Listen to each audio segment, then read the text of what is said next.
सांगितले की साधा नियम आहे, काढले पाहिजे. आम्ही काढले, त्यांनी काढले नाही म्हणून कारवाई झाली.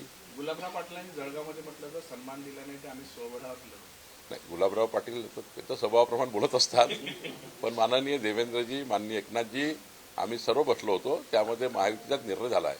मुंबई हे अमित शहाच्या याच्यात जाऊ देणार नाही, कशात जाऊ देणार नाही असं संजय राऊत म्हणतात. आणि तो डकेत कोण आहे ते माहिती आहे, डकेत कोण आहे ते महाराष्ट्राला माहिती आहे.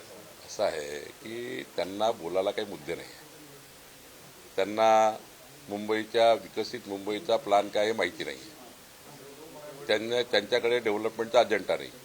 सकाळी झोपून उठल्यापासून झोपतपर्यंत टोमणे मारायचा त्यांचा कार्यक्रम आहे.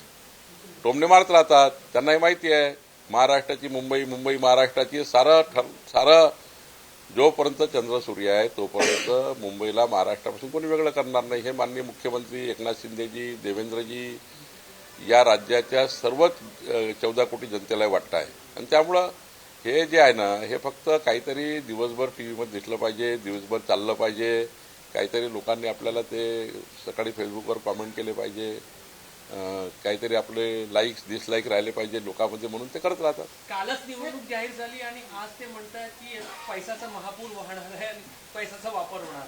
ज्यांनी आयुष्यभर जे धंदे केले आहेत त्यांना तेच दिसतं. सर, उद्धव ठाकरे आणि राज ठाकरे यांचं गौरी एकत्र येऊन हे समीकरण बदलण्याचं चित्र होणार आहे का, असंही चांगलं समीकरण आहे.